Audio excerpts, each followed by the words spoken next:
I couldn't find anywhere else to put my coffee. It is the end of the week. The project I thought I was going to get done in one day has now taken me days. So I think I'm going to finish it today. I don't know. I had tractor issues also after I had the ATV issues with Goblin. That's the green tractor. It started smoking a lot, and so then I had to go into the shop yesterday, which was fine because it was dumping out. I didn't want to finish putting one single board on the back and moving the rest of the chickens up to the second tractor. But they're all up here now. We got the ducks. We got the middle tractor's got Silver Moon. I was corrected. I'm not supposed to call him Silverton because Silverton is one that died. And Silver Moon is the rooster. It's getting beat up by Tony Silverado. And then I got this one right here. That is gonna be the one I put the back on. And then we'll put a couple more chickens in it and we'll get them lined up and we'll start making our rows. You can kind of see what we're doing there. And then down here, I've got stuff that was plowed last season at the very end of the year. I wanted it to rot a whole season under, and then I'll hit it with the tiller. Now, ideally, we would love to get to the organic no-till garden practices. It just takes years of time, and market's coming up hard this year, and so we're working a little bit on that in these upper gardens, but I'm also doing old, like traditional practices using tillers and plows and stuff, which I'd like to slowly get away from more and get more into just using all the animals to do stuff. But right now you can kind of look down the farm. We have this 5-acre stretch that goes all the way. It's just a narrow, skinny part. That barn that's like right over there, that one's not ours. So it's kind of like that's the border of our property, and then it comes over to here. Our barn is this one, and then like that right there is where those chicken tractors were that you saw me the other day working on, and then we own all the way down to the road way down there. So anyway, we have our chicken tractors in place here that used to be our broiler tractors. We have our tillage field here, and then right down here I've got winter wheat. That's winter wheat, all that's in the ground, and that's a green manure, they call it. And green manure is basically you grow something that you're not planning on really harvesting and just till it under to add nutrients back to the soil. So that's pretty exciting. I've done that before and it works really well. Ground's kind of really likes to grow thistle up here, so you got to stay on top of that before they start shooting their little seeds off in the air. But yeah, it's another day. I mean, the dogs are getting ready to work. I was just looking at the pig field. That's gonna be another garden, and I'm waiting for it to get dried out so that I can come through here with the cultivator and stir it up and then get some dirt on it. And I'll be ordering some compost this year because our compost pile down there isn't big enough to really do all of the fields we're on. It's always a learning adventure too here. There's just been so many different things that we've learned. So get her. Get her. Get her. Oh, it's a tackle. Oh, it's a tackle. Muddied, muddy, muddies. There's the princess. Anyway. All right. Let's get to work. Precious, precious coffee.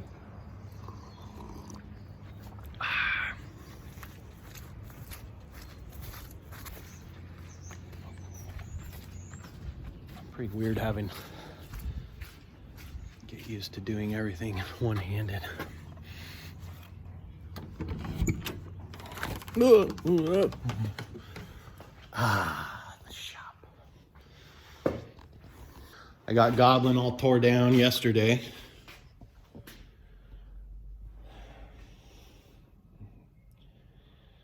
not the biggest mechanic. It's not my number one thing that I'm good at, but you gotta maintenance vehicles, and especially on the farm with old tractors, gotta stay on top of it. But they're good. I make sure I keep all their seals good and their fluids changed so that I don't have too much leakage or anything on the property. Don't want to pollute. And yeah, it's fun, but it's hard.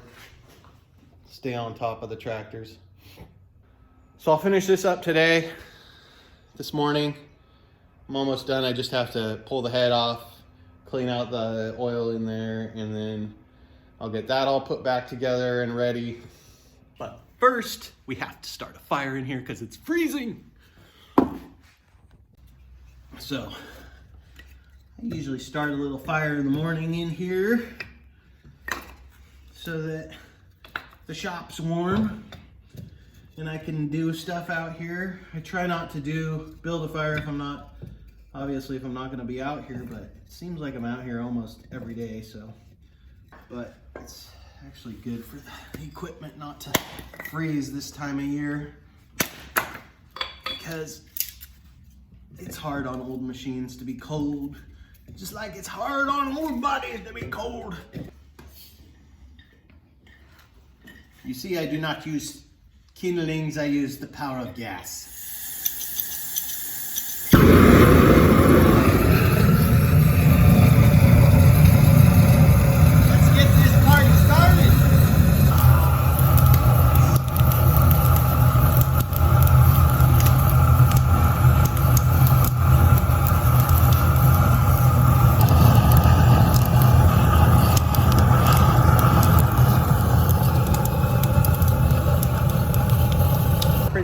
Start up with a little bit of a weed burner.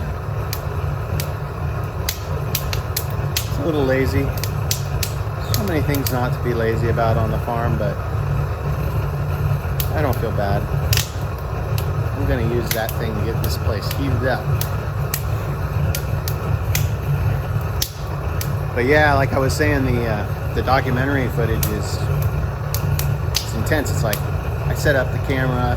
I was thinking about this whole thing that I'm doing right now back then. So 8 years ago, I was like, oh, we should document this and film this and do all these things. And it's so hard to do because you have to think about what interview footage you need and what you need to talk about and who you're gonna like focus on that day and what the overall story is and all those things. So all those things I know because of being a reality producer shooter and everything.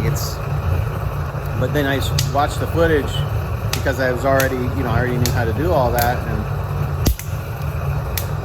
Sharon and I were scared. We were moving out. We paid off all of our debt and sold our house. It was heavy. And then it was just, first year was really, really rough. And I have a lot of it documented, but not all of it. Once I hurt myself, I wasn't motivated to film really anymore. And then I had to go find a job, and then my stepdad died, and all these things happened, and it was just like, oh my gosh, why did we do this? And we didn't actually ever question why. We never had a doubt about what we were doing. It was just kind of some heavy hits right off the start, enough to deter most people, but we kept to it. And got lucky, and Sharon's cousin was selling her place, and it was a pasture, and so we could move back down from Squim to get close to Portland, and I was able to find some film work, some contract work, and kind of keep us afloat. And Sharon got her old job back for a little while, and slowly we've built it back up, and I found another job, and now you've been watching us build it. So it'll be interesting to cut the dock together and see what happens. Should be warm enough to start some work in here in a few.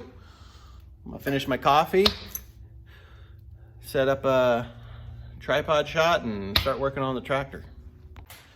This is a Kohler K321S, 14 horsepower cast iron engine. 14 horsepower, that's all you need. Gearing ratio is the important part about tractors. I was getting oil coming out of the spark plug on the edge, and it's really uncommon apparently.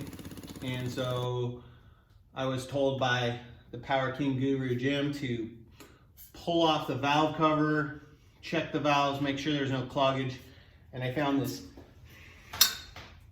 nasty screen that was all falling apart and probably was jammed in those valves somewhere. I'm hoping that I got it out. I don't really know yet. And this gasket was all disintegrating. So today I'm gonna pop this plate off here. I'm gonna get to the head, which is underneath it there. I'll pull the head off. Gotta pull the spark plug out, pull the head off. And I'll wipe out everything, clean it really good, make sure that there's no play in the cylinder, and then put it all back together.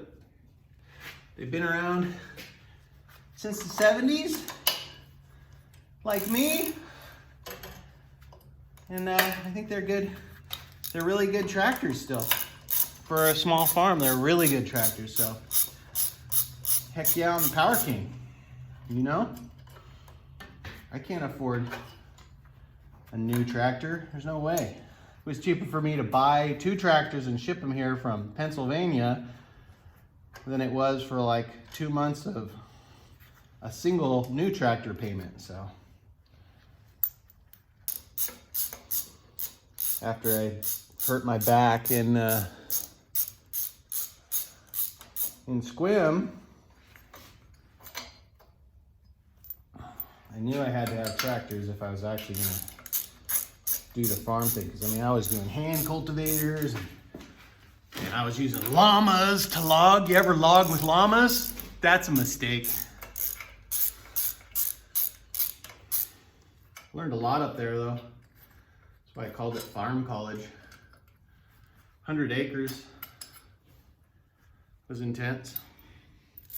Intense moments in our life. I can't wait to share it with everybody. And the reveal. That looks pretty messy. Really looking pretty good, honestly, for a 1974, I think. Maybe it's a 1978, I can't remember. Tractor.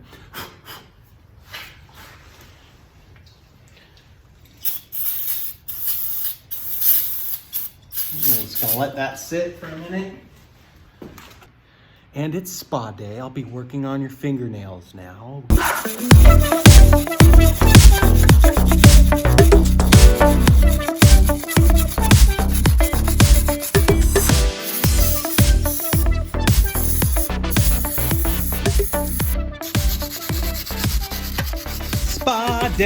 Spa day for the tractors. Now we can just wipe you down real good, little buddy.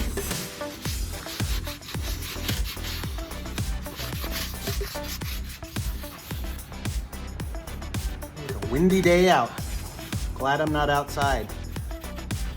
Just doing spa day on my babies. Sharon does spa day on the animals, and I do spa day on the tractors. It's looking pretty good. Way better than it was. So now what I've got is everything cleaned off really nice. I've got the head gasket there. I forgot I'd ordered a rebuild kit a while ago for an engine I never rebuilt. So I have extra parts. And now for eating a breakfast dog in super speed. It's a little unnatural to eat this close to an engine block.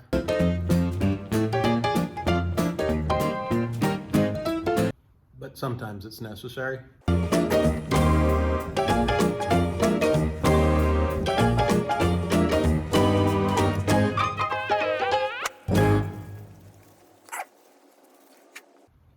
and done. All right. Don't need any peanut butter in my engine. So I grew up going up to Sequim, Washington, where we had a 100-acre farm, and that's where we ended up before we got here. Anyway, that's what the documentary is about. But I used to go in there. I always remember the smell of the shops because we had a gravel mine up there. My family did. So there's a 100-acre farm, and they found gravel on it when my grandpa, way back in the 40s, and they found gravel on it in the 40s or 50s, and then he just started with a little tiny tractor like this, and he just built his way up, and then there's a gravel mine now there that's been in the, my uncles run it. Anyway, he's been my inspiration, but the smell of the shop, even though I'm not like a big mechanic guy, it's very, I love it. I love the smell of the shop. It's like, reminds me of Sequim and the big rigs and the trucks and the old farm dogs, pit dogs. And I worked there for a while. Anyway, that was just a thought. Oil and grease. Still needs more oil. A nice fresh new oil change for spa day for Goblin. Got his heads cleaned, his valves cleaned, got his toenails done. He's getting a lube job. Got his air tires filled up. The bucket changed out. It's been like spa week, really. Been working on tractors kind of off and on all week. So. Tractors are ready for the season. Let's get this. Let's get this, team. Oh, please. Don't blow up. Let's take you out of gear. That would be smart.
Well, that's it for Goblin Spa Day.